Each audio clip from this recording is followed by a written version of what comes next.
Call to order the Siloam Springs Board of Directors meeting for September 2nd, 2025. Roll call. Blair. Here. Barnes. Here. Wiles. Here. Hunt. Here. Rissler. Here. Allen. Here. Carroll. Here. At this time, if you all will please stand with me as Director Allen leads us in prayer, please remain standing for the Pledge of Allegiance. Dear Heavenly Father, thank you for bringing us here tonight to help make decisions for the betterment of our city, our community, our citizens, look after all our citizens' welfare to the benefit of all their family, and look after our military men and women around the world who protect our way of life and our nation. We ask these things in Jesus Christ's name, amen. Amen. I pledge allegiance to the flag of the United States of America and to the republic for which it stands, one nation, under God, indivisible, with liberty and justice for all. Thank you. You may be seated. At this time, I would like to ask anyone that has an electronic device to please silence that or turn that off so we're not interrupted during our meeting. And I appreciate that very much. Thank you. We will move into our agenda, which begins with our public input time. I would ask if there is anyone here that would like to address the board on an item that is not on our regular agenda. If you would like to speak to the board, just come to the podium, give us your name, your address, and you will have 3 minutes. Madam Mayor, Board Directors, Tony Brown, Wastewater Superintendent. It's not often I get to come up here and give you guys some good news. We just wrapped up in August our 40th annual pretreatment workshop that was held in Hot Springs and sponsored by the City of Siloam Springs. And we had over 250 registrants that came to that. It varied from federal regulators, state regulators, environmental engineers, pretreatment coordinators, managers, and environmental lawyers alike all went and attended this workshop. As a sign of my appreciation and allowing me to showcase some Siloam Springs talent, I have brought back a literal token of my appreciation to the board. I'd like to present to you guys and the mayor and our city administrator a challenge coin from that conference, if I may. Certainly.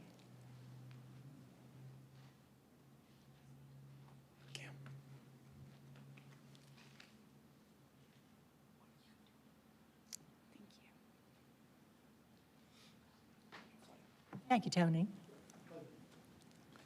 That is This good has got news. your name on it. Got your name on it. Very good. Anyone else?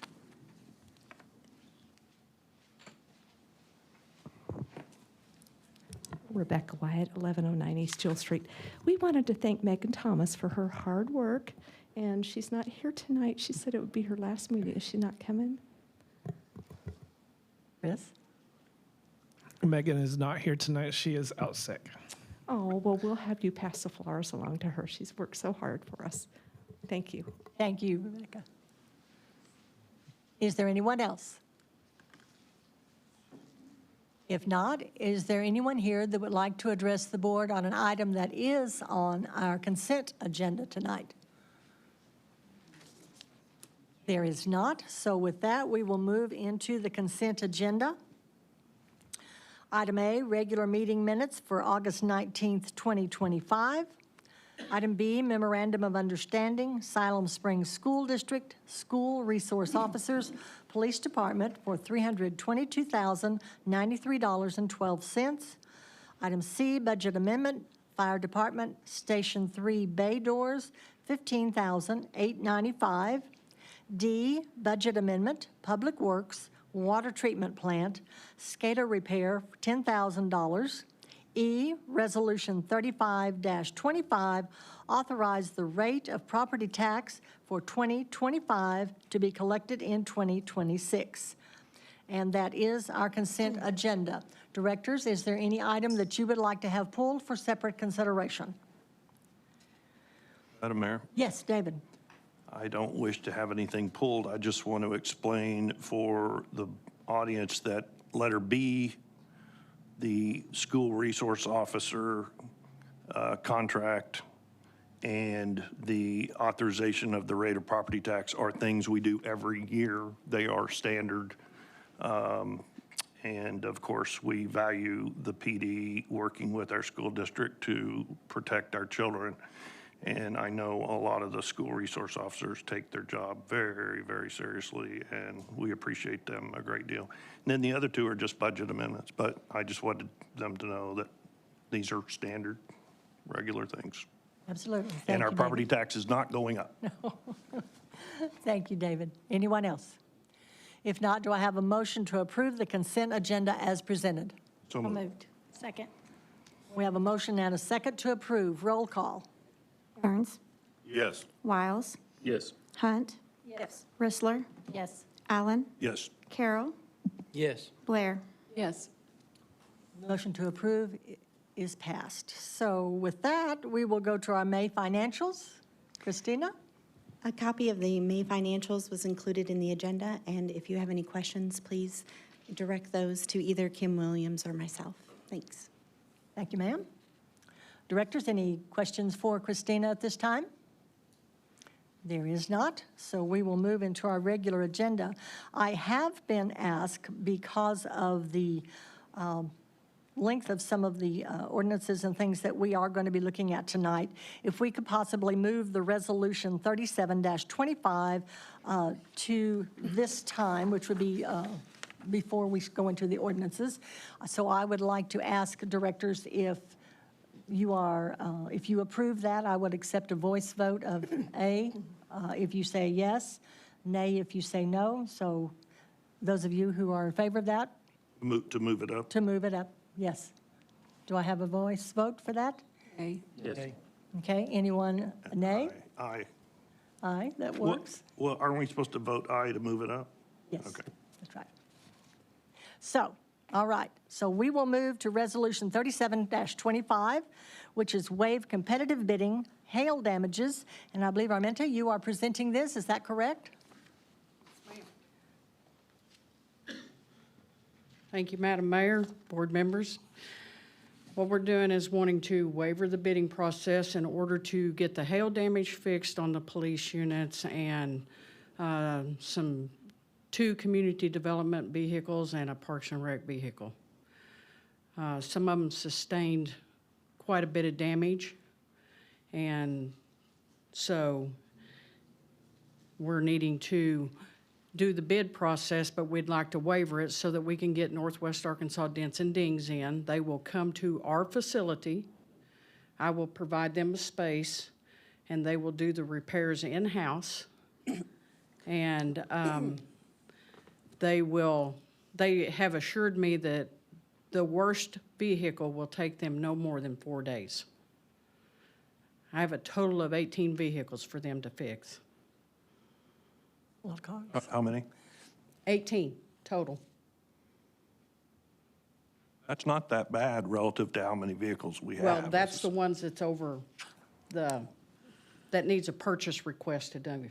Oh, okay, We had 52 total Okay. vehicles okay. that had hail damage. Any other questions? Directors, any comments or questions? No? Is there anyone in the audience that would like to address Resolution 37-25? There is not, so Arminta, thank you for that. And I would ask then for a motion to approve Resolution 37-25 to waive competitive bidding. So moved. Second. We have a motion and a second. Roll call. Wiles, Yes. Hunt, Yes. Rissler, Yes. Allen, Yes. Carroll, Yes. Blair, Yes. Burns. Yes. Motion is approved. Thank you very much. Next, we will move back to the regular ordinances on our agenda, starting with Ordinance 25-27. This will be the third reading, amending Section 102-21 of the City Municipal Code, rezoning from R2 to C2, the 1200 block of East Lake Francis Drive. And I believe, Kyle, you are presenting tonight, and Chris, Kyle is our new engineer, is that correct? No? No, Kyle's our new planner one. Planner one, okay. He comes from Rogers. We were able to steal him away, and we welcome him to our team. As everyone knows, Megan Thomas has accepted the county planning manager job with Benton County, and tonight would have been her last meeting with you, but her last day is Friday. Thank you. And welcome, Kyle, and the floor is yours. Thank you, Madam Mayor. Thank you, directors. So, very well spoken. It's the third reading of a rezoning request. It's located at the 1200 block of East Lake Francis Drive. The applicant's requesting to rezone 7.37 acres from the R2 residential medium zoning district to the C2 roadway commercial zoning district to allow for the construction of a church. The applicant is also requesting to amend the future land use designation for the property from neighborhoods 1 to local commercial to allow for large offices and shops. We haven't received any input or any calls in our office at this time, and we are available for any questions. Thank you, sir. Directors, comments or questions for Kyle? If there is none, is there anyone in the audience that would like to address ordinance 25-27? There is not. Directors, do I have a motion to place ordinance 25-27 on its third reading, suspending the rules, reading by title only? So moved. Second. We have a motion and a second. Roll call. Hunt. Yes. Rissler. Yes. Allen. Yes. Carroll. Yes. Blair. Yes. Burns. Yes. Wiles. Yes. Motion is approved. Christina? Ordinance number 25-27, an ordinance amending section 102-21 of the Siloam Springs Municipal Code, city zoning map, rezoning from R2 to C2, property located at the 1200 block of East Lake Francis Drive. Thank you, ma'am. Do I have a motion to adopt ordinance 25-27? So moved. Second. We have a motion and a second to adopt. Roll call. Rissler. Yes. Allen. Yes. Carroll. Yes. Blair. Yes. Burns. Yes. Wiles. Yes. Hunt. Motion is approved. Ordinance 25-27 is adopted. Next is ordinance 25-28.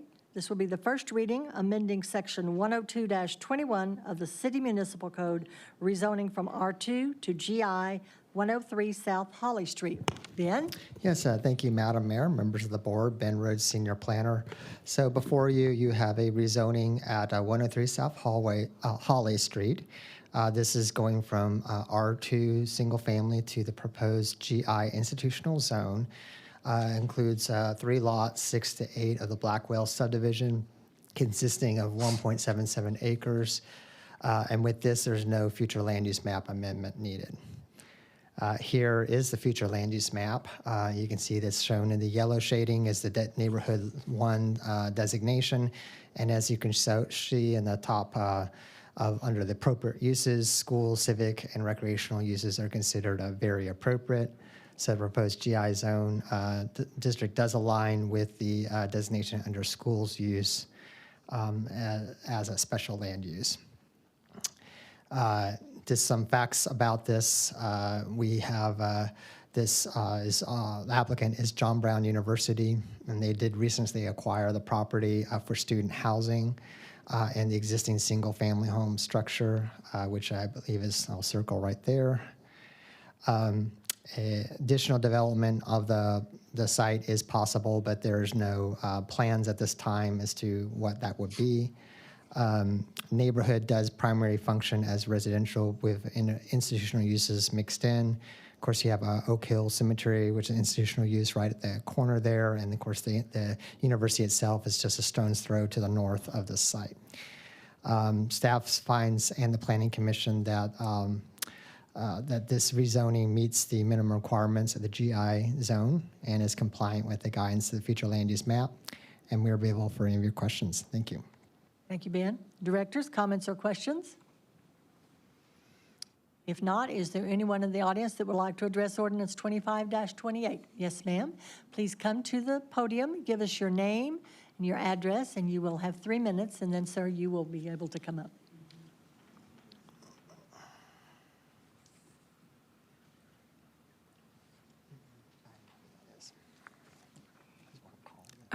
My name is Mary Hetson. I live at 1607 West Alpine Street.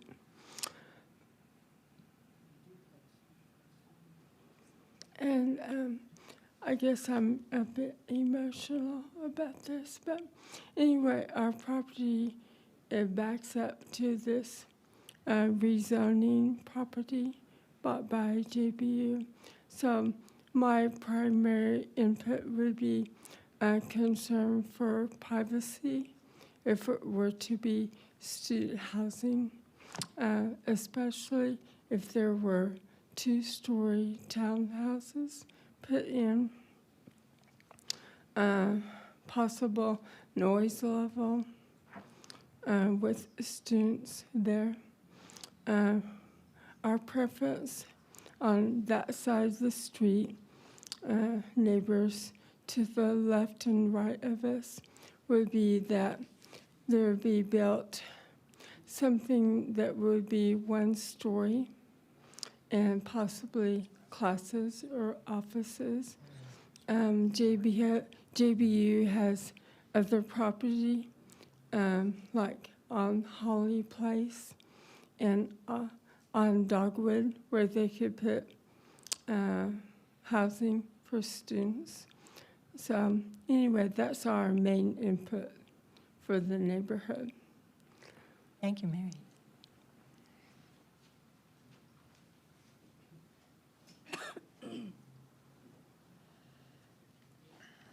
My name is Dave. This is Kathy. Dave and Kathy Flack. We live at 1611 West Alpine Street.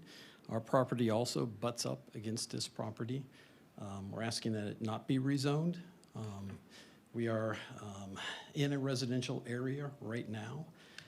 We feel that JBU has plenty of other options. Just across the street, Holly Street, they own all of that property right there that they could build townhouses into that back up against their own property.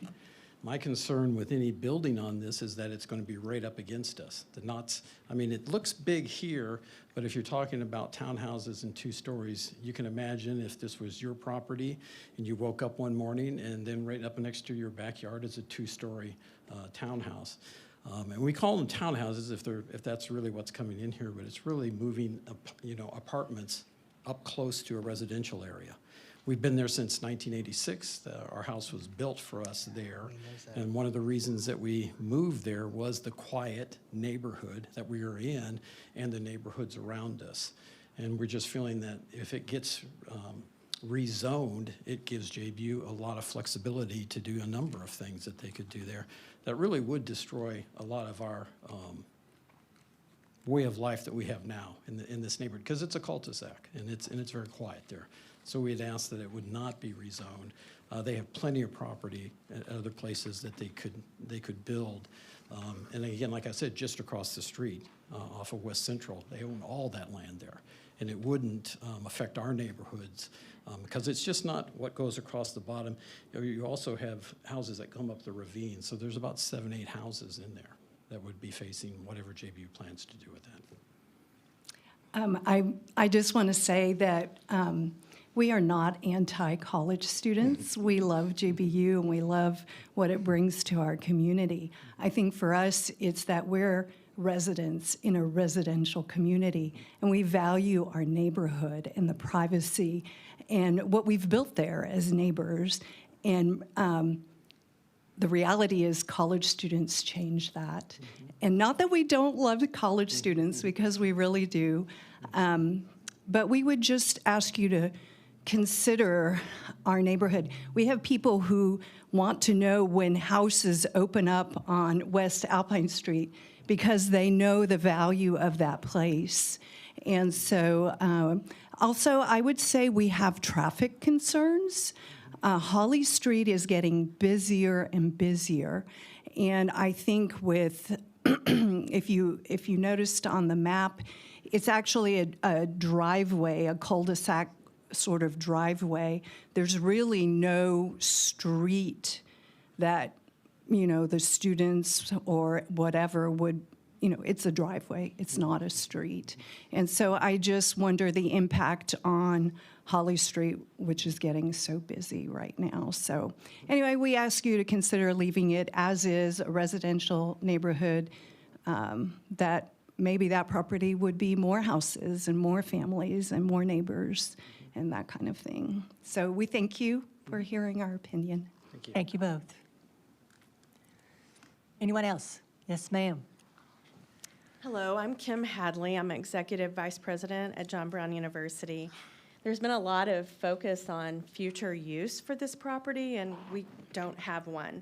We haven't contacted architects about this property. What we do have right now is the blessing of a record enrollment, and we are using every lounge and every residence hall.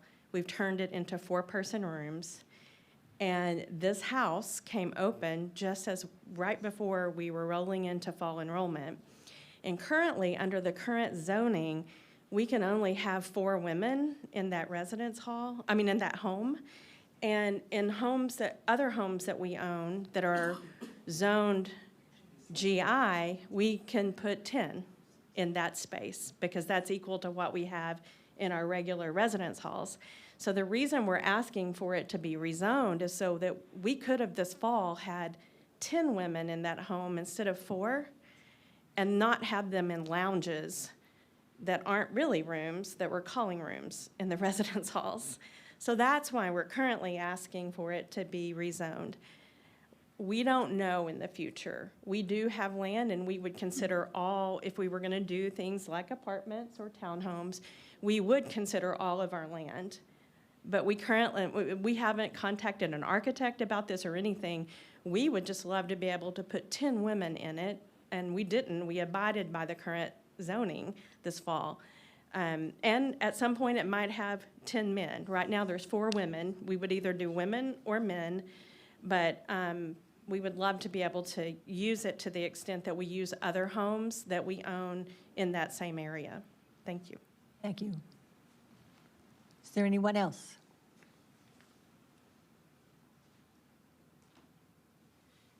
Madam Mayor? Oh, go ahead, Rebecca. Becca Wyatt, 1109 East Jewel Street. Mary Hansen is a friend of mine. She came to me and asked me about this, and she was really concerned about two-story. Of course, all of us would be if this happened to us. And I can understand John Brown University's problem. But if you're going to have 10 put in there and whatever else could possibly down the road be built on this, it would really impact the people living around them. So it's just my consideration. Thank you. Thank you, Rebecca. Is there anyone else? If not, directors, any other comments or questions? Madam Mayor? Yes. I was looking at the map, and it does look like to the north of this property, there is GI, but they look like homes. Is that where there are student housing now in homes? I probably wouldn't have a problem with 4 residents, but 10 residents in one home seems like an awful lot, and will, of course, affect the people that are right to the south of it. So it seems like we can say we don't know what we're going to do with the property now, and I always supported JBU, and I don't not support them, but the fact that it will be in the near future available to be built, anything for housing. And I am aware to the west across Holly, there is a tremendous amount of raw land that JBU owns that they could have already been building on. Of course, the predicament now is what to do for the students right now, and you can't say, wait a minute, we're going to build something.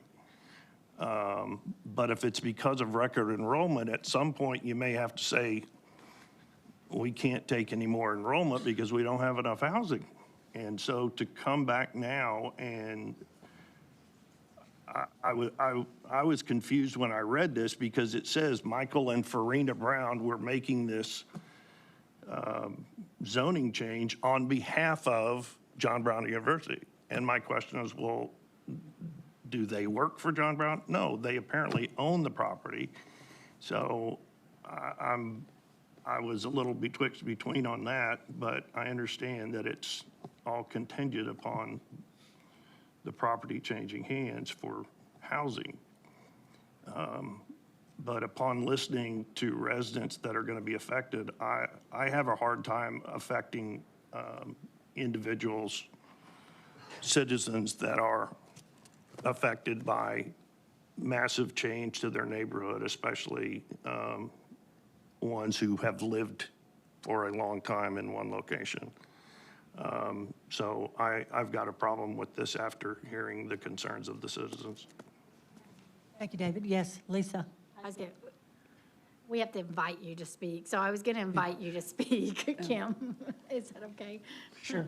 So Steve knows a little bit more about the details of some of the houses, but the reason it was the Browns on behalf of us is we were heading up until enrollment, and we're in the process of purchasing the house. I believe, Steve, when we had to begin this process. Yes. So that's why it was worded the way it was. And Steve, you can talk about current homes that have students. Yeah, on the map, we rezoned about 8 years ago, Ben? About 8 years ago, we rezoned the campus to GI. We were a mess. We had residential, we had commercial, so we got it all on GI. The city wanted us to do it, we did it. So the blue is all the GI. On Holly Street, we have 2 houses that we currently have students in. One of them, 340 South Holly, we have 10 students in. On Holly Place, 1601 Holly Place, we have 10 students in. In our residence halls, we have about 200 square foot for 2 students. This is about 200 per student. So it's not as dense as a residence hall even. We bought this house, it's contiguous. We didn't try, buy a house across town. We bought it contiguous, and we wanted to use it like we use the other places. And we wanted to do it correctly, go through the rezoning before we filled it. I know there's other houses in the area that we don't own that students rent and they're packed out. We're not doing that. We want to do it correctly. So that's why we're going through the rezoning. Thank you. Appreciate that very much. Okay, now, you have something? Yeah, I just want to say, in case somebody doesn't realize, on these ordinances, we go through 3 readings. So even if this passes tonight, we still have 2 more readings. Sometimes it's to have more conversation. Sometimes it's to investigate more things. And so I don't want discouraged on either side, or, there's 3 readings to this, and there's a purpose for 3 readings. And I forgot the other one I was going to say, so go ahead. And Betsy? actually, that was part of what I was going to do, is explain there are 3 readings, and voting yes for tonight does not mean I'm going to vote yes or no. In the end, I want more information, and so I'm going to spend more time looking into it and gather more information before I make my final decision. The other question I had,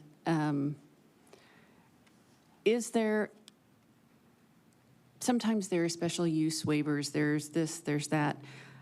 Is there another option legally for putting 10 students in that house, even if it's temporary, or is there something that can be done that can help now and then give them more time to look for the future? Well, we had looked at GI because that was the zone that the university is using. I would have to look at other zones that could support, a large institutional use, but generally those are like commercial or things like that could be even more objectionable than just the GI, because with GI you are guaranteed it's going to be an institutional use, not something else. So. Well, And my thought even was, pardon me if I offend anyone, I'm an animal person, so that's what everything relates to. If I wanted to have more dogs than I'm allowed by city code, I could get a license for a kennel. I could get a kennel license and have more dogs. I'm not talking about necessarily rezoning, but is there some type of special use license waiver, something like that, that's not a complete rezoning? And it might also be something that maybe if there's not an immediate answer, it could be looked into.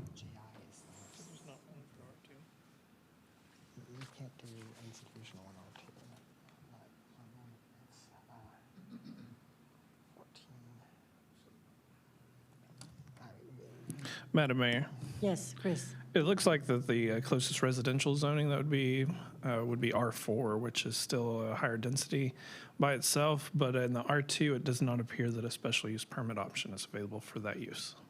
Okay, thank you. And an R4 allow, I'm sorry, Madam Mayor. Betsy, are you through? Okay, Lisa. And an R4 allows for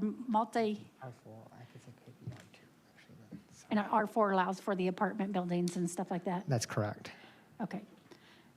So what I was going to say earlier that I couldn't remember is JBU is very important to our community. And I hope that in the future, if this passes and no matter what we do, I hope that you guys take into consideration the neighbors and the neighborhoods that are around you that, support, because sometimes people rent those homes to JBU students and they support the JBU students. I hope that JBU takes into consideration the neighbors that are in that community, in that area. Thank you, Lisa. Anyone else? Madam Mayor? Yes, Brad. So the couple that was there since 1986, and you recall the yellow house on the backside of the property. That was owned by Cooks and Hills. That's where my parents lived. And the times were so ancient in Siloam in the 80s that you actually got your mail from a P.O. box and drove down Highway 10 and took mail. So when I think of this property, I lived there when I got out of the service, and I watched this area develop. I was on the board when we tackled the last issue with the G1, and so I would recommend, because of your crisis, and you're not going to like my concept of building Quonset huts and moving your students into it, although that is the best solution, cost-effective solution, but I'm not sure how kind that is to human beings. Why can't we consider a lot split on this and make the front G1, you purchase the property, keep it R2, and as the future goes on, you could tackle that, but that would meet your needs, immediate needs. Oh, I'm looking at the wrong person. So that's a consideration right there, a lot split for the front half of a G1. And I just want to remind the board and citizens is that we have numerous houses in this town that have well over 10 people in there and violate every code that we have on the books. And it's a non-enforceable. And that is occurring in my neighborhood right across the street and numerous neighborhoods in town. And so being aware of 10 students in a house, that's pretty good living. That's pretty good living. And most of that's walkability because you don't have enough parking there. But that would be my suggestion is lot split. I'm sure it's more palatable to do the front side of G1, and then we can work with the residents on an R2 on the back side. Thank you. Thank you, Brad. Anyone else, directors? Chris, I think you have something you would like to say. Yes, thank you, Mayor. Director Blair had requested that information earlier. I just wanted to say that we're going to revisit that as staff, and I will try to get my staff to prepare something either before the next meeting or I'll send that in an email to the board. Sounds good. Thank you very much. And you'll get with John Brown and y'all to talk about that. Okay, very good. So with that, unless you all have any other questions for me, Betsy? I guess I just wanted to say what Brad said, and I think that's a good idea. So I like that idea. Seems like it might make it palatable to everyone. Madam Mayor, Yes, Mindy. I just want to let you all know that per the advice of legal counsel, because I work at John Brown University, I will be recusing myself from this vote. Thank you, Mindy. So with that, do I have a motion to place ordinance 25-28 on its first reading, suspending the rules, reading by title only? So moved. I have a motion and a second. Roll call. Allen, Yes. Carroll, Yes. Blair, Yes. Burns, Yes. Wiles, Yes. Bristler. Yes. Motion is approved. Christina? Ordinance number 25-28, an ordinance amending section 102-21 of the Siloam Springs Municipal Code, City Zoning Map, rezoning from R2 to GI property located at 103 South Holly Street. Thank you, ma'am. Madam Mayor, Yes, David? did Director Hunt not vote? No, so she recused herself. Recuse is not an option by state law. Abstain. You have to abstain. You have to actually vote. I'm just saying I researched it years ago when I was told recuse, and that was Mr. Patterson's desire, but that was not state law. And Heather is shaking her yes, that is correct. So, Yeah. She used the word recuse, but I'd said just abstain. Right, So because we in the will past, shift. we have recused ourselves. People have recused. If I need to actually vote an abstained vote, I will do that, abstain. well, The that's what she recuse will came mark you. up because Mr. Patterson desired it, because it was how he had done it in Colorado. He actually called me to change my abstain vote to recuse, but I had to explain that is not part of state law. There is no mention of recuse in state law at all. It's aye, or yes, or no, or abstain. And you are supposed to give the reason, which she did. Thank you, David. Thank you, Mindy. I now know. I'm educated. You are. So, motion is approved. And next is ordinance 25-29, first reading, amending section 102-21 of the City Municipal Code, rezoning from A1 to C2, 400 to 500 block of North Simon Sager Avenue. Ben? Yes, thank you, Madam Mayor. Ben Rhodes, Senior Planner. Before you is another rezoning. As the mayor stated, this is a 400, 500 block of North Simon Sager, right where it comes up to East Tahlequah Street. Proposal is going from A1 agricultural to C2. For two lots that have been divided by Simon Sager, we have Kale Commercial Subdivision, Lot D5 of that, and then Lot 2 of the Reserves Subdivision.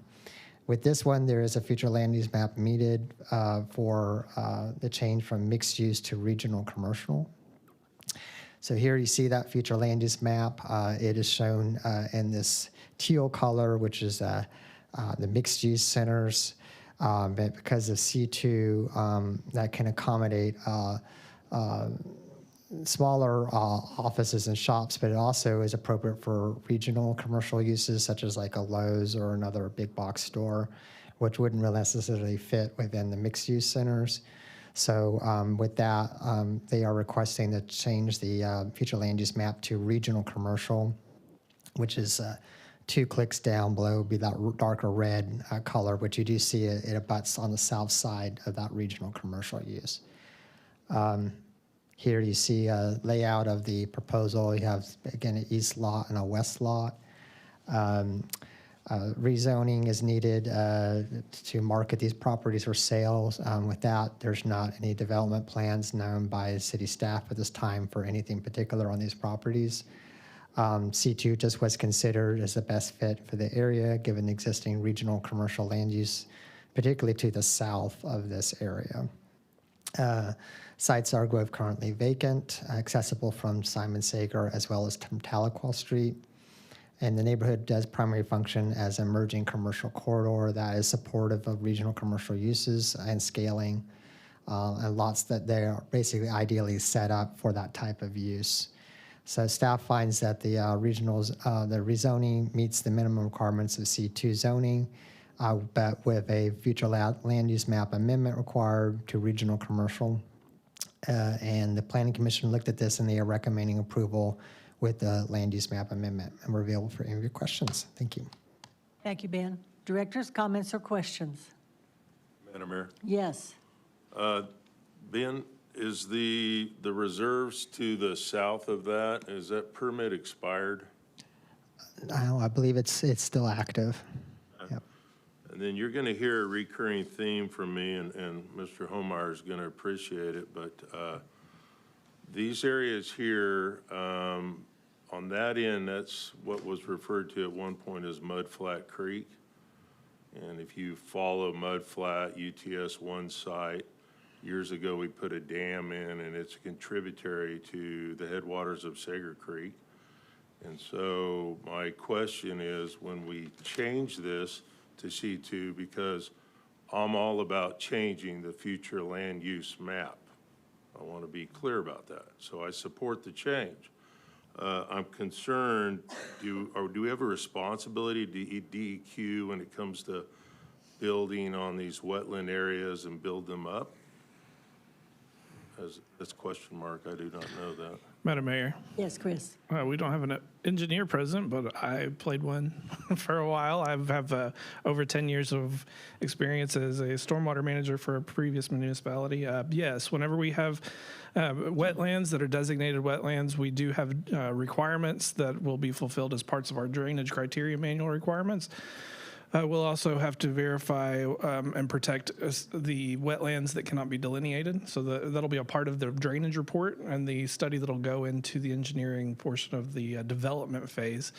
We don't typically look at that during the rezoning phase of a property, but you are correct. That is something that the board can consider during the desire to rezone this property.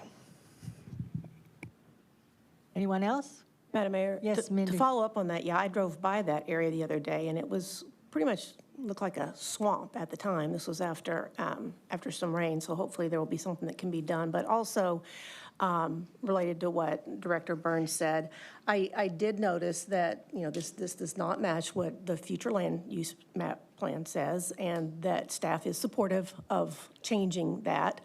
But I do know, and it does seem to make sense, this zoning request, but it does seem like when we were talking about another zoning change recently that was different from the future land use map, there were a lot of concerns expressed about citizens planning on that future land use plan and then us changing it and us not wanting to change it. So are we okay with that now?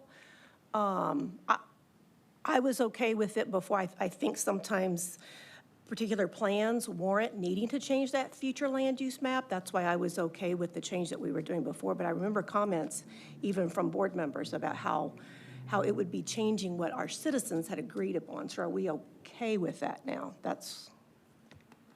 Yes, Lisa. That was my comment. My comment was to take it in its entirety and not just a piece out of it. My comment was to listen to the citizens. The citizens were still having a conversation. And at that time, I didn't feel like it was appropriate to stop a conversation that we're in the middle of it and just shut them off. Right. I believe when the citizens are still speaking, we still need to listen. I strongly believe that. I will always believe that. And so for its entirety, we're going to have changes.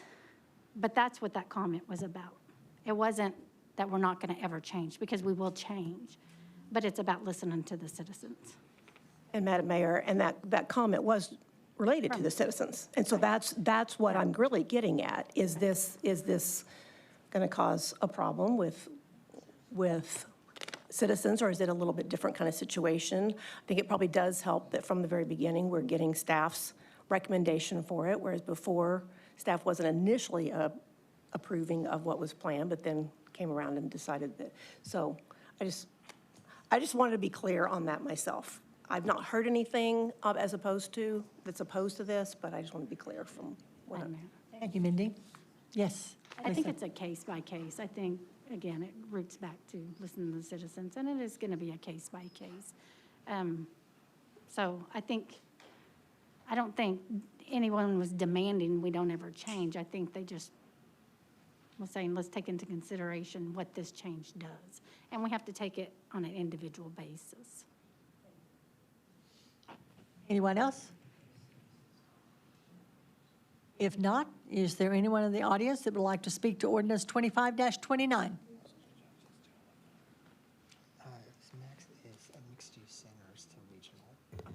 Rebecca White, 1109 East Jill Street. Could you explain, or could somebody explain to me what this would allow? Would it allow age-restricted businesses, sex-orientated businesses, retail-controlled beverage sales? Thank you very much. Thank you, Rebecca. Dan, just for City- clarity. Yeah, Ben Rhodes Long Range Planning. It's not allowing adult businesses or age-restricted businesses. This is a standard commercial, same zoning as Walmart. Thank you, sir. Is there anyone else in the audience? If not, directors, I will come back to you. Any other comments or questions? If not, do I have a motion to place ordinance 25-30 on its first reading? I'm sorry, ordinance 25-29 on its first reading, suspending the rules and reading by title only. So moved. Second. We have a motion and a second. Roll call. Carroll. Yes. Blair. Yes. Burns. Yes. Wiles. Yes. Hunt. Yes. Rissler. Yes. Allen. Abstain for family reasons. Motion is approved. Christina? Ordinance number 25-29, an ordinance amending section 102-21 of the Siloam Springs Municipal Code, city zoning map, rezoning from A1 to C2, property located at the 400 to 500 block of North Simon Sager Avenue, and amending the future land use map of the Siloam Springs 2040 Comprehensive Plan. Thank you, Christina. Next, ordinance 25-30, first reading, annexation of 176 acres, the 14,000 to the 15,000 block of Arkansas 59 and the 20,600 block of Bill Young Road. Ben? Yes, thank you again, Madam Mayor. Ben Rhodes, Senior Planner. Yes, that's a mouthful of the address. Yeah, 14,000, 15,000 block of AR 59, and of course you have 20,600 of Bill Young. So this is a very large annexation. They are requesting 176 acres to come into the city with two zones, A1 agricultural and R2 residential medium. And I'd like to point out that R2, as of right now, is the default zone when you come in with an annexation. So that they are not actually technically requesting R2, it just comes in by default. The future land use map amendment is needed for the agricultural zone change from regional commercial that was along Highway 59 to rural residential. And here we have a aerial view showing the two areas, the R2 being to the north and A1 agricultural being to the south, abutting towards Highway 59. And the reason the A1 is being selected is that's matching to the current agricultural use, and so they don't have plans at this time to do a commercial development there, but down the road, the property would probably likely be rezoned to commercial at some point, matching to the future land use map. But because they want to keep this currently as A1, they are requesting that zone specifically for that property. The annexation does include parts of Highway 59, Bill Young Road, as well as Airport Road, and they're half of their segment of the right-of-ways, which is per the standard that we do for rezonings.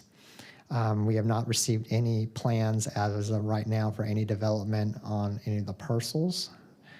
And then here, just so we can show you the future land use map, the A1 portion down to the bottom, there to the left. So the future land use map does designate the area as neighborhood 1, that's in the yellow, and then the red is the regional commercial use. And as I stated, the A1 matches current land use, but it's not appropriate for regional commercial uses. So future land use map amendment is needed to the rural residential, which is the closest to fit with agricultural uses.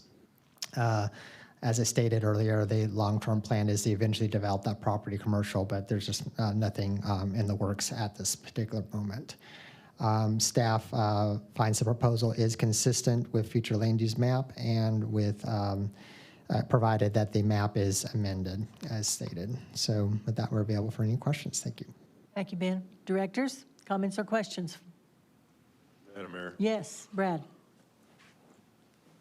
I'm going to be a broken record on storm management and lessons learned south of town, how we mismanaged water and built urban sprawl that we're trying somehow radically to reduce. And along those lines, the concern is our residents on Airport Road. I feel pretty positive that we will be addressing at the first of the year our master street plan. We've had a workshop earlier this year. It is due for a significant revision, but we have failed to complete the road in front of Airport Road. And if you recall that to those residents there, and that was part of Ward 2. Now, Director Blair gets to enjoy that flack from those folks. And that road along Bill Young, or Airport to Bill Young, from the county is a full-blown reconstruction nightmare. And so when we, and I want to pull it in because what we learned from Lawless Road, when I asked those people to annex in and they stood their ground, we saw what happened north of town. And if we don't annex it in, we can't, I don't want to say control it, but we can't make sure that develops properly. So it's a double-edged sword outside of putting another lift station out there, and I just see numbers. And then the conservation side of me cries because once again, much like Mudflat Creek, this is where it all starts, the wetland prairies out there. This is our filtration, and we live downstream. And if you look, there's a little piece of property that is not going to be annexed in, and you drive by it on your way to Gentry. Some people call it the stumps. I spent a lot of time out there as a personal project for the company I work for, but there's a lot of studies out there by folks getting their master's degree. There's actually an orchid out there, and it's just a lot of life out there, and it scrubs our air and it scrubs our water before it comes to Siloam. So I want this to be annexed in, but I don't know if we're here as a city. I did put down as a board goal stormwater management, and it is a potential for another utility for us to create revenue and require builders to use more green practices so we can prevent what I've been a part of in the past. And so we're trying to correct those measures. And I also put in my name, or I put in a suggestion, we buy that.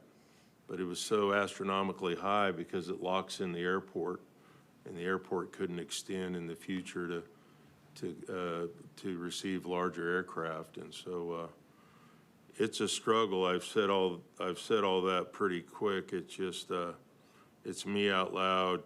I want annexation. We've lost our planning area. The citizens said no to annexation, and the only way to get annexation is voluntary annexation.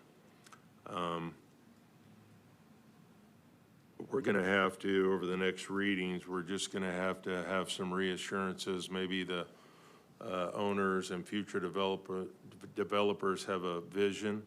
I would encourage folks looking to build in that area in the future to review our 2040 comprehensive plan. There is rural residential, and there's some guidelines in there that might help ease the impact to the land out there.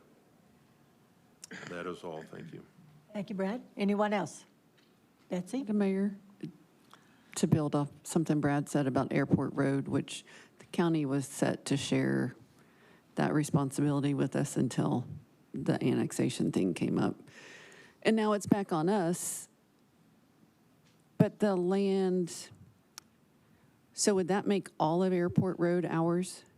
Or is there, I don't know where, like that section of yellow and green below, is that still county? Is that city?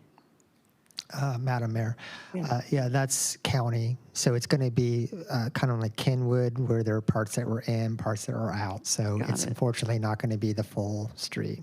Okay, all right, thank you. Madam Mayor. Yes, Lisa? So I was going to ask, actually, on the west side of it, on 59, where it hits on 59, is that the west side? The left side is 59, yes. So it's been requested multiple times for citizens in that area on Bill Young Road for there to be a light in there. Is that going to be the same situation? And my husband, as the JP, requested, and the county's putting a request in for the state to look at that to see if a light is necessary there. They're doing the study there. So is it going to be the same way where it's divided in half between county and city again? Okay, so I'll divide that into two. If a portion of the state highway is, if a portion of the state highway can be in the city limits and the portion of it can be in the county. However, on the other roads that are currently in the county, if we annex adjacent to those, then the full width, I believe it is the county's policy for those to come into the city along those strips that are adjacent to the city. As far as the intersections that might in the future need a light, we can, as any, if we're touching any of the corner of that intersection, we can request through the state for them to do a warrant study. It's really up to the state whether or not they do a warrant study on that, but it'll be based off of the existing traffic, not necessarily the future traffic. So And I think they're doing one, but I know Yes. whoever, if the state allows a light to go in there, if it's in the county, they send money to the county to maintain that light. So if it's in the city, do they send money to the city to maintain that light? that would be a question I would have to give to Do our, they send the city money on State Highway for 412? that would be our electric director, I believe, would be able to answer that question. I I'll don't have think to he's get back present. to you with an answer on that, because I mean, my most recent conversations with RDOT is, if you would like a light, we'll approve it, but you're going to pay for it. Oh, that's a different answer than I get from the county. Maybe because it's the county, I don't know. Okay, thank you. Anyone else? Is there anyone in the audience that would like to address ordinance 25-30?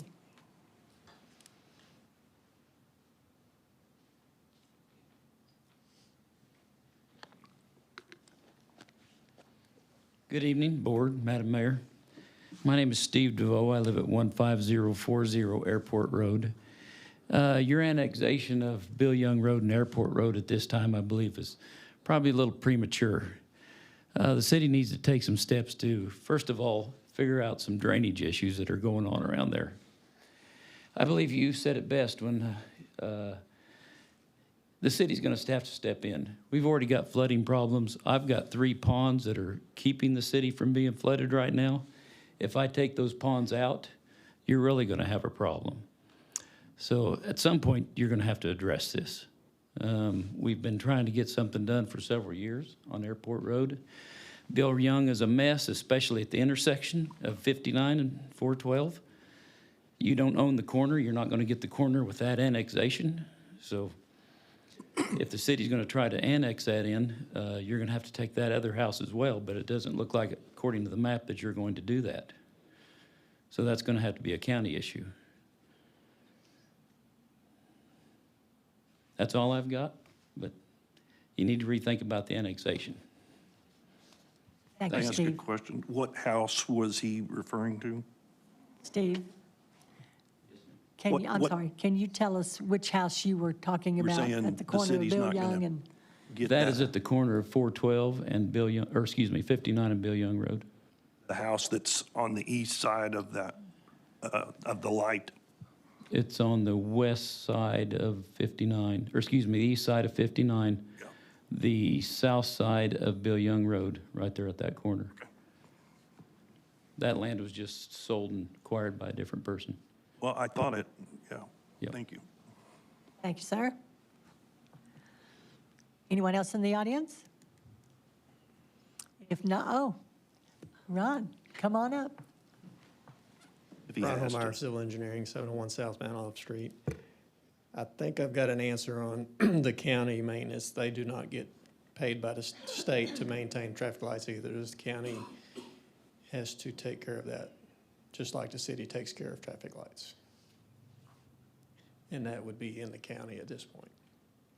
But if we do this annexation, I was wondering who at that point owns. Well, like Because of the Mr. road. DeVoe said, the property that's there at the corner of 59 and Bill Young Road is not part of this annexation, so that is not going to be in the city until some future annexation. Okay? Thanks, Ron. Is there anyone else in the audience? If not, directors, I'll come back to you. Any more questions or comments at this time? Madam Mayor? Yes. I just publicly would just encourage the investors with Mud Puddle Flats or Mud Puddle Investments, by the way, I just want to clearly state the title explains what the property is out there. But you know, I'm pro-annexation. This is going to be a struggle.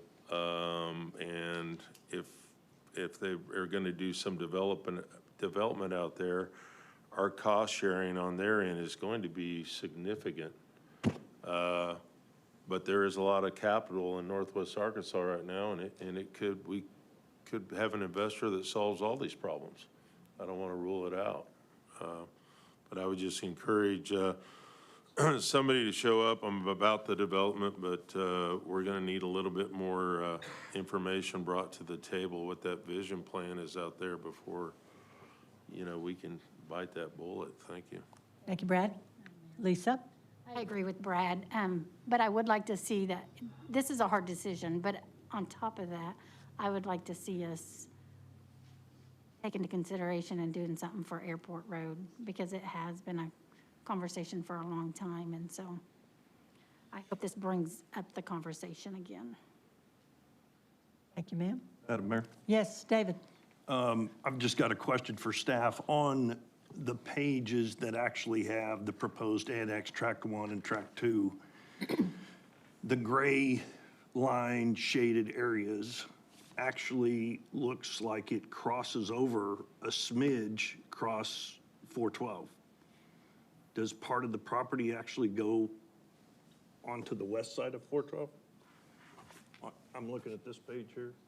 It looks like it goes over just a little tiny bit, or is that just an error in drawing? Yeah, there's a little part that goes out to Highway 59. That's a little axis. I said 412. I meant it crosses 59. Correct. A little bit. Yeah, it connects to Highway 59. There's a second access point to the north. It's hard to see that little dark line. Yes, that you're pointing there. That's part of the annexation. That's correct. But this little part, the first it says tract 1. Mm-hmm. The north part of it, the northwest corner of it, it looks like it crosses the highway just a little bit. That was a map from the state GIS department, and Okay. I don't know. I didn't know if that was included or. I mean, it would be based off of the legal description. I mean, we can look into that further, but I believe it. I thought we had already annexed that whole west side of 59 several years ago. Yeah, I see what you're talking about. It kind of bumps in a little bit on the side there. I would have to check in on why it's doing that. It's just odd. I bet Ron knows the answer. Ron? Ron Holmeyer again. There was a portion of state highway that was not in the city limits that was adjacent to this property, and the state GIS requested that we included that right of way with this annexation. Oh, thank you. I knew it had to be a simple answer. Thank you, sir. Thank you. Madam Mayor? Yes, Brad? Ben, we ran utilities up there, so we have run water. How far up 59 did we go with that? Didn't we extend a line up there? I don't have that figure in front of me. Maybe someone I know on it's the staff somewhere. can tell me. It's pretty All far. over. It's pretty far I can't up remember there. the name of the street, but it's, By 3 Mile Lane. it's probably 2/3 of the way. Directors, So that's 2 miles out of 3. I would Sorry. ask that you not have a conversation, Here you go, please. Josh Napier, Public Works Director. I believe we went to Bill Young Road, heading back to the east to tie in over there. Mayor, can I ask him a question? You may. All right, we'll get sidetracked. So what did we run up? We ran water, did we run underground electric? Not that I'm aware of. We don't We have can- any sewer, No sewer out there. so we just have water, a water line out there for future Yeah, on growth. the east side of the Highway 59. Good, thank you. Yes, sir. Thank you, Josh. Anyone else? Madam Mayor, Yes, David? I'm not trying to contradict Josh, but when they were digging it, I talked to an employee who was involved, and I thought he said electric and water was, and it went on the west side a lot further than Bill Young. But I don't know the name of the little street that it stops at. It's past Davidson Road. I know that. Since But this we is- need to yeah. research it because our board needs to know it. Since Yeah. this is the first reading, then Christina, Yeah. if you'll get Yeah. the answers for those questions by our next meeting. Thank you, ma'am. A good question. Is there anyone else? If not, do I have a motion to place ordinance 25-30 on its first reading, suspending the rules, reading by title only? So moved. I have a motion and a second. Roll call. Blair, Yes. Burns, Yes? Wiles, Yes. Hunt. Yes. Rissler, Yes. Allen, Yes. Carroll. Yes. Motion is approved. Christina? Ordinance number 25-30, an ordinance accepting the annexation of certain territory described between 14,000 to 15,000 block of Arkansas Highway 59 and the 20,600 block of Bill Young Road to the city of Siloam Springs, Arkansas, assigning the same to a ward, and amending the future use land map of the Siloam Springs 2040 Comprehensive Plan. Thank you, ma'am. Next is ordinance 25-31, first reading, vacation of a drainage easement at 1113 East Ashley Street. Ben? Yeah, thank you, Madam Mayor. Ben Rhodes, I'm covering for Megan here, so. But yeah, this is 1113 East Ashley Street. It is an easement closure property that I believe is owned by Simmons. It's drainage easement, that's on Lot 1A of the Glenwood addition. And here we see that easement highlighted there. It's roughly 80 feet in width, 240 feet deep. This was originally a drainage easement needed to accommodate detention for development, but in 2022, the applicant did receive approval to relocate that detention to another part of the lot as part of future redevelopment of that site. Therefore, that existing easement is no longer needed at this time. It's basically become redundant. And so staff is requesting that this be removed, and they're just really cleaning up the property. Proposal does meet all requirements set forth City Municipal Code and State of Arkansas requirements for vacations of easements. And we're available for any questions. Thank you. Thank you, Ben. Directors, comments or questions? If there is none, is there anyone in the audience that would like to speak to ordinance 25-31? There is not. Directors, do I have a motion to place ordinance 25-31 on its first reading, suspending the rules, reading by title only? So moved. Second. I have a motion and a second. Roll call. Burns, Yes. Wiles, Yes. Hunt. Yes. Rissler, Yes. Allen, Yes. Carroll, Yes. Blair. Yes. Motion is approved. Christina? Ordinance number 25-31, an ordinance vacating and abandoning drainage easements at 1113 East Ashley Street. Thank you, ma'am. Next is ordinance 25-32, first reading, amending section 102-21 of the City Municipal Code, rezone from A1 to C2, 400 block of North Progress Avenue. Kyle? Thank you, Madam Mayor. This is a rezoning request located at the 400 block of North Progress Avenue. The applicant is requesting to rezone Tract 5 of the Lowe's of Siloam Springs subdivision consisting of 6.24 acres from the A1 Agricultural District to the C2 Roadway Commercial District. One point of note in your staff packets is that there was a typographical error at the top of the staff report, and this request would require a future land use map amendment, and it is highlighted and outlined throughout the rest of the report, but I wanted to bring that to y'all's attention. As we can see here, this is the future land use map for the property, and it designates this area as mixed-use centers and local commercial. The proposed C2 zoning district does not align with the mixed-use designation as it allows for large offices and shops in which the 2040 comprehensive plan describes as not appropriate. Therefore, a future land use map amendment is recommended to amend the land use designation of the northern portion of the property from mixed-use centers to local commercial. It should be noted that local commercial land use designation currently exists within the neighborhood to the south of this property and is shown all along the west side of North Progress Avenue.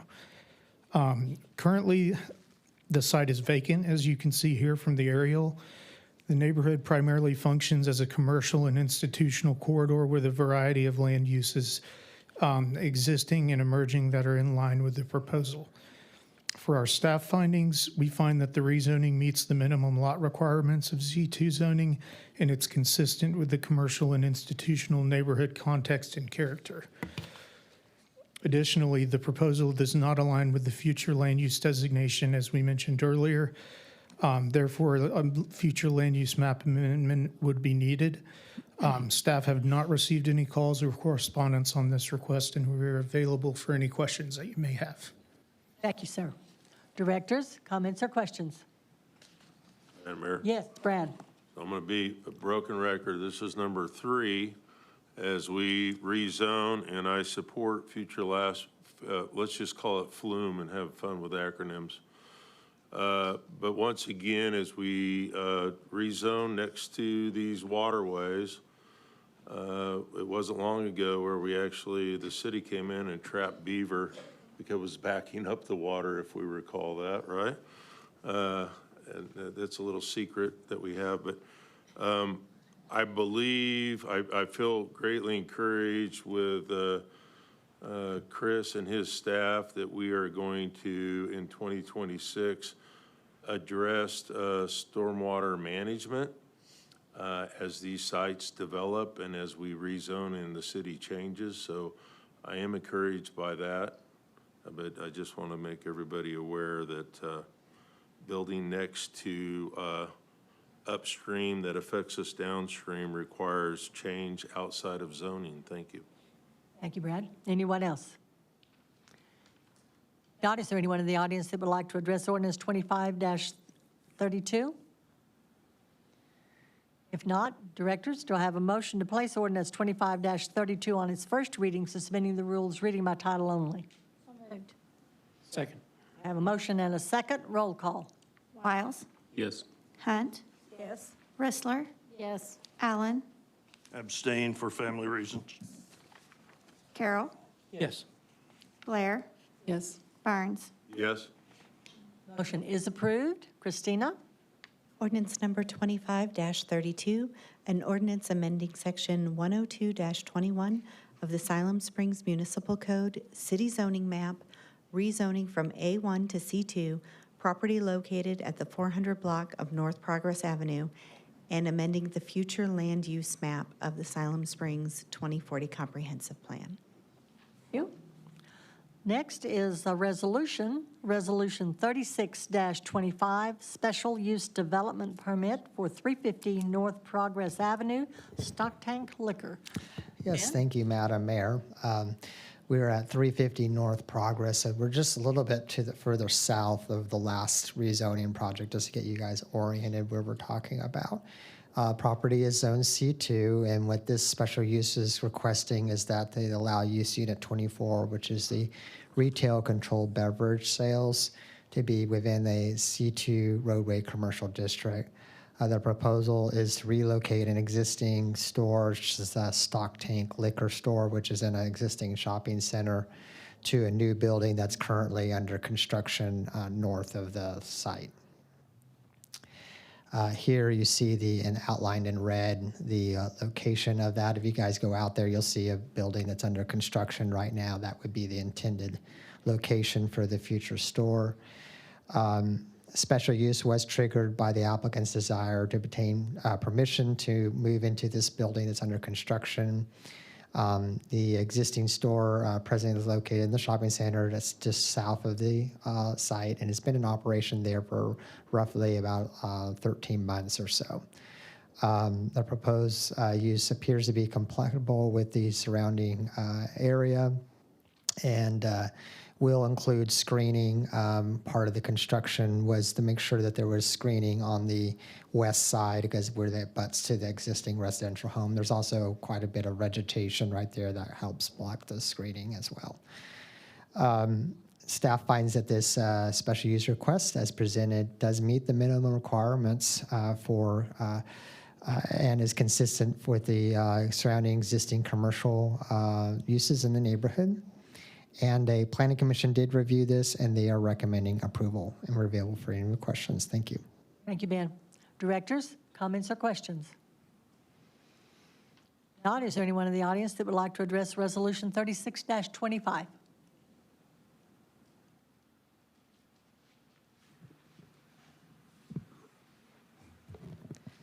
Rebecca Wyatt, 1109 East Jewel Street. Madam Mayor and City Board of Directors, in 1 Timothy 5:23, it says, "Don't drink only water. You ought to drink a little wine for the sake of your stomach, because you are sick so often." And in Proverbs 31:4-7, it says, "It is not for kings, O Lemuel, to guzzle wine. Rulers should not crave alcohol, for if they drink, they may forget the law and not give justice to the oppressed. Alcohol is for the dying, and wine for those in bitter distress. Let them drink to forget their poverty and remember their troubles no more." This store sells not only wine and beer, but the type of alcohol that was used for pain relief during the times of the Bible for people that were dying. Here in Siloam Springs, we have pain medicine available for those who are dying, and we are living during the time of vehicles and drunk drivers. I am really hoping that this area, which is being rezoned C2, will, property owners will consider not putting things close to our high school that would be normally allowed in our C2. And one of them would be age-restricted businesses and retail-controlled beverage sales. I really do appreciate in Siloam Springs that sex-orientated businesses are not allowed except for in I-1, and I would prefer that they were not allowed at all in that also. But thank you very much for your consideration. Thank you.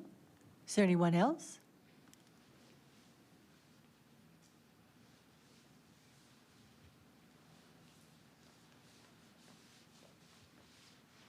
Diana Horton, 23063 Lawless. I too am concerned because of it being close to the high school. I realize kids will get alcohol, underage kids, anywhere they can, even adults buying it for them. But I would like to maybe, and this may not be a question for our board, maybe for our chief of police, I'm concerned because of the DUIs, the alcohol, and it being so close to our high school. Maybe that's a question for our chief of police, I'm not sure. But I am concerned about that, and I would like that be on record as well. Thank you. Is there anyone else? If not, directors, do I have a motion to approve Resolution 36-25? Yes, ma'am. What is your question? Chris or somebody, can you tell the proximity and what the state statute says on the proximity of the school district? I would deflect that to the chief of police.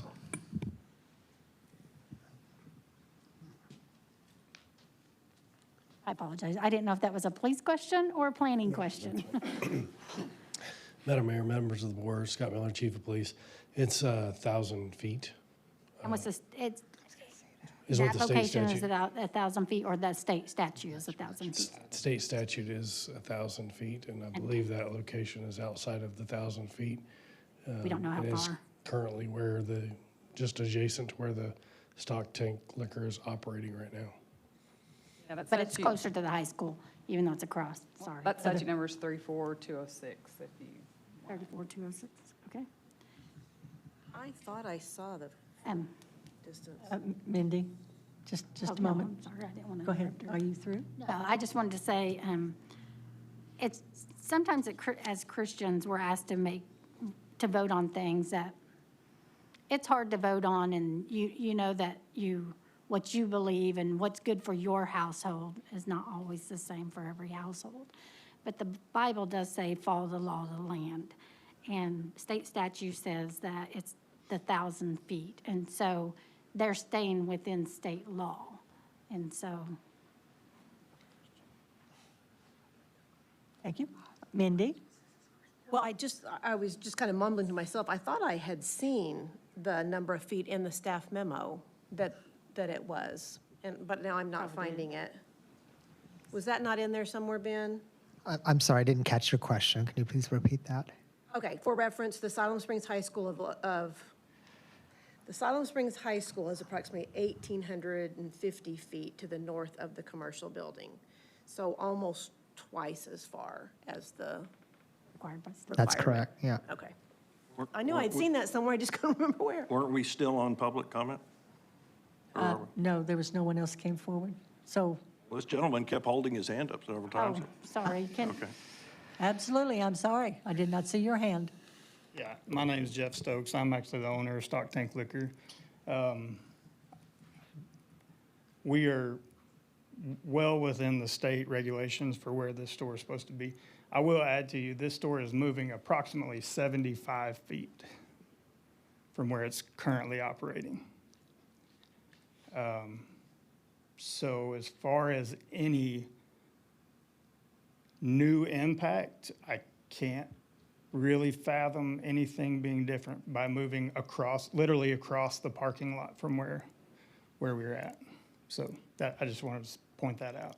I don't know that everybody was aware that we are in that shopping center directly to the south of that red box where we are intending on moving. So, Sir, thank you. thank you very much. And I Madam Mayor? apologize for not seeing your hand. Can I ask him a question? Yes, you may ask him a question. This is voting tonight for a special use development permit. Do you not already have that permit where you are now? We have a permit where we are at now, yes.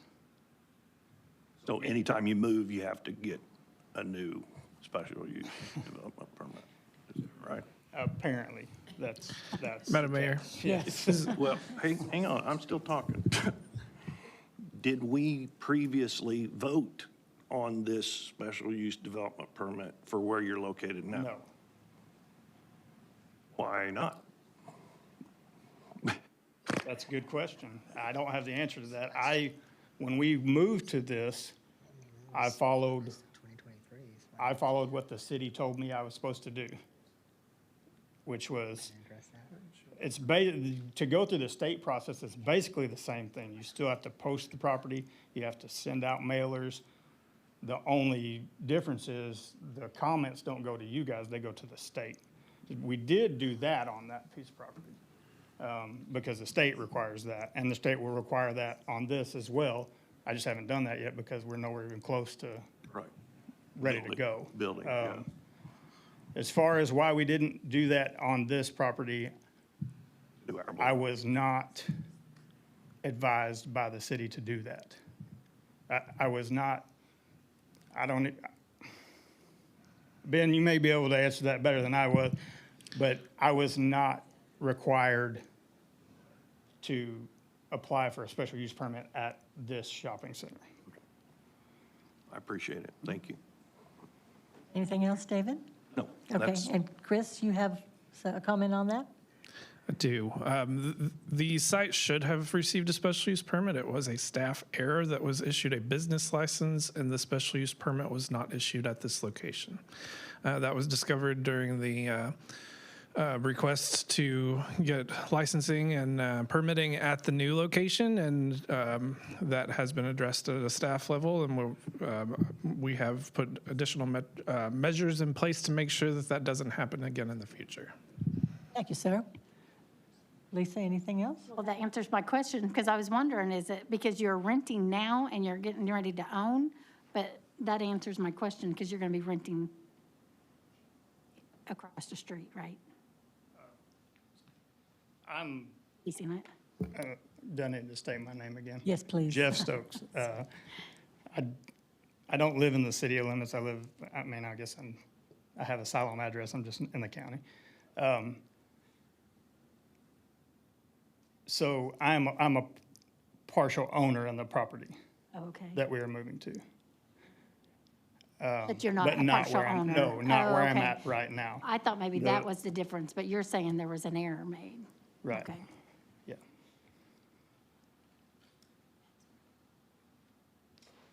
Anyone else? Mindy?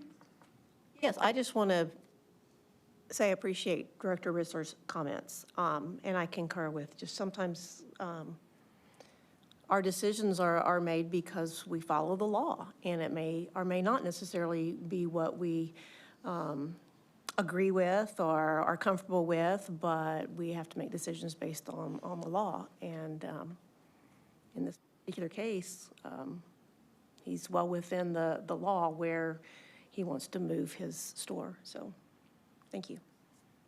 Thank you. Anyone else? If not, do I have a motion to approve Resolution 36-25? Moved. Second. I have a motion and a second. Roll call. Hunt, Yes. Bristler, Yes. Allen, Yes. Carroll, Yes. Blair, Yes. Burns, Yes. Wiles. Yes. Motion is approved. Thank you all. So with that, we will move to our administrator's report. Christina? Thank you, Madam Mayor. There were no expenditures in excess of $30,000 or per Resolution 11-25. The City of Siloam Springs has been named the 2025 Governmental Recycler of the Year by the Arkansas Recycling Coalition. The award will be presented September 9th during their annual conference and trade show in Hot Springs next week. The annual fall cleanup is taking place October 6th through 10th. This community service allows residents to set out approved bulky household items for collection. On their regular trash day during the cleanup week, we will be picking up each zone on its regular trash day. You can visit the city's website for more information on what's accepted for fall cleanup. And the citywide trash cleanup in conjunction with Love Siloam will occur on October 10th and 11th following fall cleanup.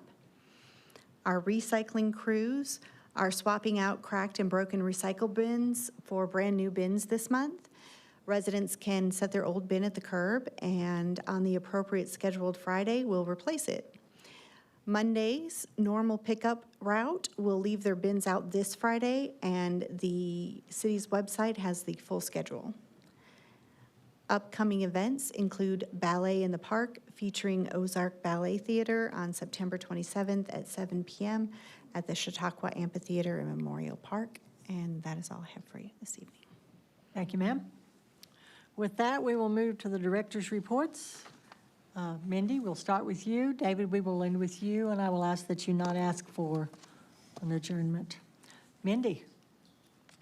Okay, I just want to thank the street crew for the work on Benton Street. I enjoyed driving on a nice, smooth road here tonight, and enjoyed, as usual, watching the pickleball players on my way. The courts were full again, and I kind of know who some of them are, and it looked like a whole different crew tonight than other nights. So we are, our citizens are definitely taking advantage of our new pickleball courts. Thank you. Ken? Nothing tonight. Thank you, Sarah. Betsy? I just wanted to say that I'm very excited for the next board meeting because we will have our own official city engineer.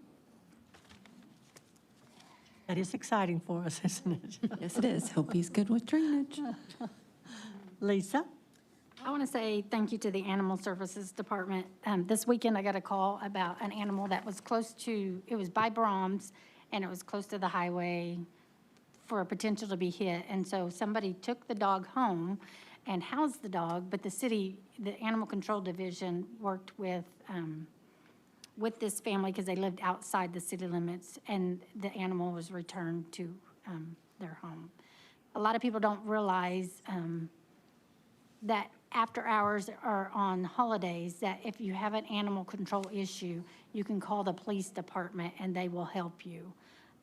And so, but in this situation, they didn't call the police department. They took the dog home, but they were still able to get the dog back to its owner. And if you have a pet, sometimes pets are like your children, and they were very appreciative to get their dog back after 2 days of missing it, and it could have been hit on the highway. So thank you to the Animal Services for going above and beyond on this holiday weekend for this family.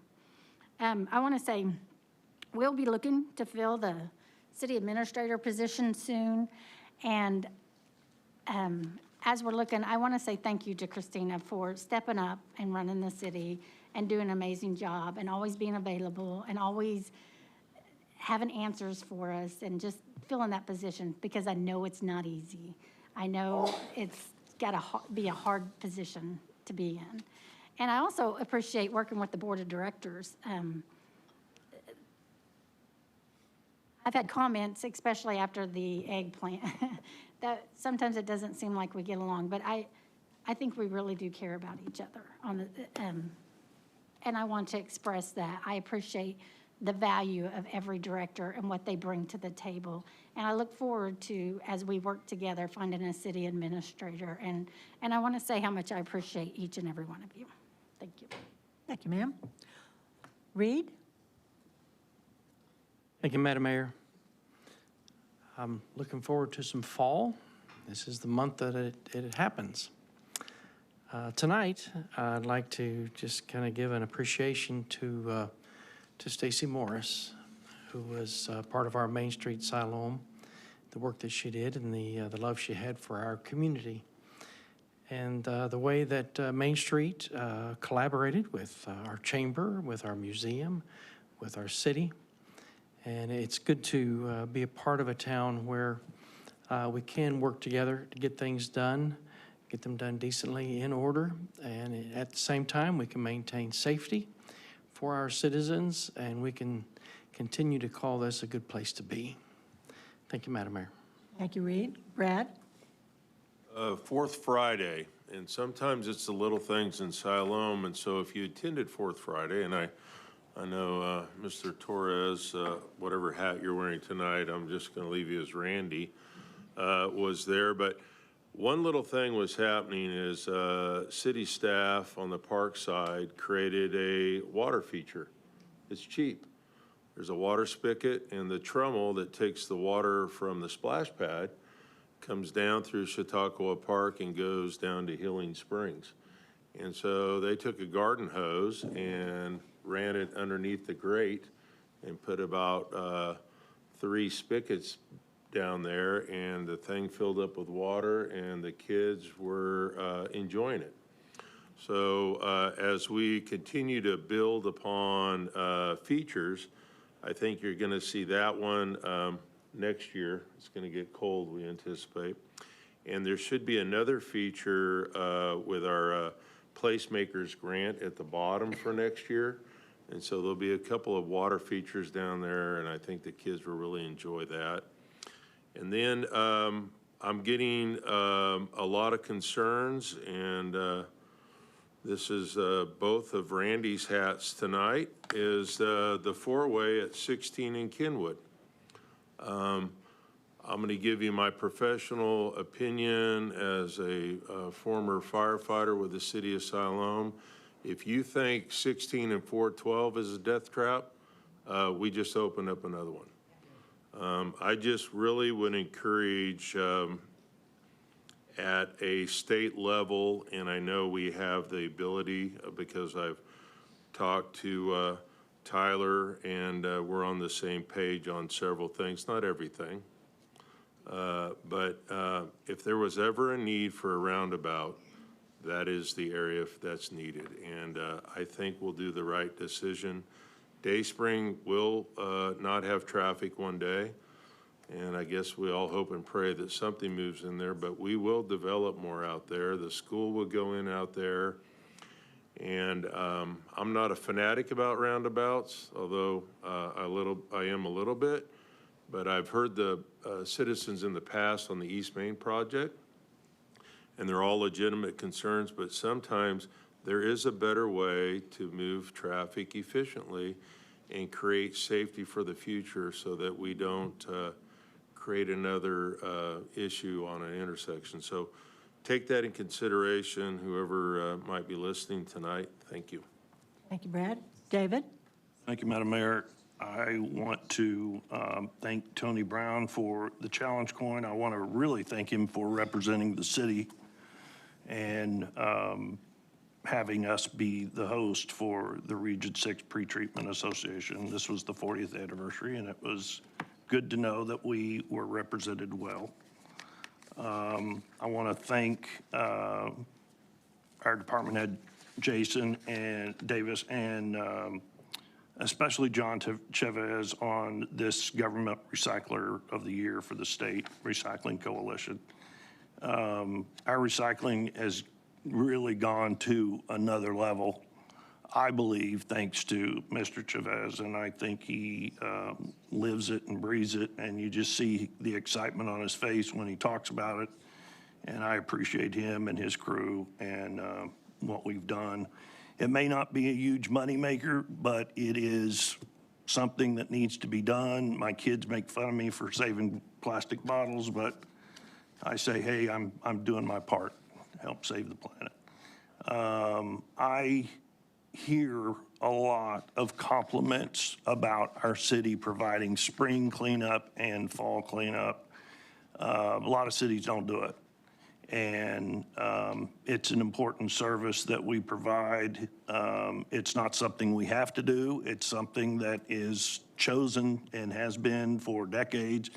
And I hear a lot of compliments to our city for doing that. And I appreciate sanitation and all that they do getting into that. I want to welcome Planner Kyle to the team. I want to thank and welcome Josh Napier for taking the Director of Public Works job. I think he'll do a fantastic job. And congratulations to Megan Thomas for, not for leaving, but for taking a job that she will take her to the next level, and I appreciate. She really did a great job for the city of Siloam, and I really appreciated all she did here. I want to address what I brought up earlier. I am a bit of a stickler for state law. Too many times in the past, I have seen previous city attorneys kind of blow off conflict of interest problems, kind of blow off the state law about recusing. Philip Patterson directed new board members with a lot of his desires of board actions when he took the job here. And I know this because he told me himself that recusing was his choice and his desire because that's how he had seen it done in his 30 years of employment in municipal government. And he actually called me to change my vote from abstain to recuse in my first year back on this board. And I explained that state law does not allow recusing. It's nowhere mentioned. Recusing is not the same as abstain. And it shocked me because I had seen Reed get up and leave the room and recuse himself. And that was what Philip Patterson had asked the board to do. It was his desire. It is not state law, and it is not the way things are supposed to be done just because he wanted it to be done that way. The state law is yes, no, or abstain. You have to state the reason for your abstain, and you can give no discussion whatsoever during the discussion of the reason that you're abstaining for the topic. But recusing is not the same, and just not voting is not allowed. It is not part of the law whatsoever. But I don't take this stuff lightly, and I want it to be done properly. And there's been conflict of interest with this board that has been blown off by our previous city attorneys. And it's not something to be taken lightly. It is a serious issue. We are here to represent the people, and we have to abide by the state law. The last thing I want to address is Director Burns brought up that he had pursued the city buying some property out where we were discussing tonight, and I just want to emphasize that our city board members do not have any authority to negotiate, to pursue purchasing, or even to discuss the city purchasing city business outside as independent, separate from board action. That's just absolutely disallowed and not proper. So I just want to make sure everybody on this board knows that that's disallowed. And that's all I have, Madam Mayor. Thank you. Thank you, David. So at this time, I would ask for a motion to adjourn into executive session for the purpose of considering employment, appointment, promotion, demotion, disciplining, or resignation of any public officer or employee. Do I have such a motion? So moved. Do I have a second? Second. We have a motion and a second. Roll call. Bristler? Yes. Allen? Yes. Carroll? Yes. Blair? Yes. Burns? Yes. Wiles? Yes. Hunt? Yes. Motion is approved. We will recess into executive session. At the completion, we will return and convene this meeting. Thank you, and thank you for this. Call this City Board of Directors meeting back to order. We have completed our executive session. There is nothing that we will be voting on tonight. The directors, however, will be working on an RFQ that will be sent to the recruiters that are listed on the ICMA website. So that is, that's how they are moving forward with looking for someone to fill the position of the city administrator. So with that, directors, is there anything else that you all have? If not, I'll ask for a motion to adjourn. So moved. Second. Have a motion and a second. All those in favor say aye. Aye. Aye. Those opposed, same sign. Thank you. We are adjourned.